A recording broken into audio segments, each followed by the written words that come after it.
ఎప్పుడూ చికెన్ బిర్యానీయే ఏం తింటారండి? అప్పుడప్పుడు ఈ గుమగుమలాడే వెజ్ బిర్యానీ కూడా ట్రై చేయండి. హాయ్ అండి, this is Pavani. Welcome back to Pavani home kitchen.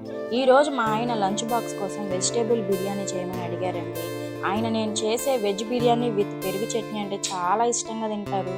అందుకే అడిగి మరీ చేపించుకుంటారు. పనిలో పనిగా ఈ బిర్యానీ మేకింగ్ని మీకు కూడా చూపించాలనుకొని ఈ వీడియో చేస్తున్నానండి. మీరు కూడా ఖచ్చితంగా ట్రై చేయండి. లంచ్ టైంలో మీ భర్త ఫోన్ చేసి మరీ మిమ్మల్ని మెచ్చుకుంటారు. బ్యాచిలర్స్ కూడా చాలా సింపుల్గా టేస్టీగా చేసుకోవచ్చండి. మీరు కూడా ట్రై చేయండి. మరి ఇప్పుడు దీనికి కావాల్సిన పదార్థాల గురించి చెప్పుకుందామండి. ముందుగా 3 గ్లాసెస్ రైస్, 3 గ్లాస్ రైస్కి గాను నేను 6 గ్లాస్ వాటర్ అయితే తీసుకున్నానండి. ఒక అరగంట సేపు నానబెట్టి ఈలోపు ఒక బిర్యానీ గిన్నె తీసుకొని అందులో 3 టేబుల్ స్పూన్ల వరకు ఆయిల్ వేసి బిర్యానీ మసాలాలు వేయించుకోవాలి. తర్వాత 2 ఆనియన్స్, 2 టమోటాలు సన్నగా తరుక్కొని బాగా మగ్గే వరకు వేయించుకోవాలి. తర్వాత కొన్ని పచ్చి బఠానీలు, 2 స్పూన్ల అల్లం వెల్లుల్లి పేస్ట్ వేసుకొని పచ్చివాసన పోయే వరకు బాగా మగ్గించుకోవాలి. తర్వాత దీనికి కావాల్సిన vegetables carrot, cauliflower, meal maker, క్యాప్సికమ్ని వేసుకోవాలి. మీకు కావాలంటే ఇంకొన్ని వెజిటేబుల్స్ కూడా యాడ్ చేసుకోవచ్చండి. ఇందులో కొంచెం పసుపు, కారం, టేస్ట్కి సరిపడా సాల్ట్ వేసుకొని సరిపడా నీళ్లు పోసుకోవాలి.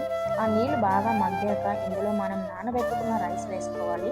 తర్వాత ఇందులో కొంచెం కొత్తిమీర, పుదీనా వేసి మూత పెట్టి ఒక అరగంట పాటు సన్నని మంట పెట్టి ఉంచితే గుమగుమలాడే రుచికరమైన వెజిటేబుల్ బిర్యానీ అయితే రెడీ అయిపోయింది. మరి ఇప్పుడు ఇందులోకి పెరుగు చట్నీ చేసుకోవాలి కదా. పెరుగు, పచ్చిమిర్చి, ఆనియన్, క్యారెట్ తురుము, కొత్తిమీర, పుదీనా, కరివేపాకు, సరిపడినంత ఉప్పు వేసుకొని కలుపుకుంటే పెరుగు చట్నీ కూడా రెడీ అయిపోతుంది.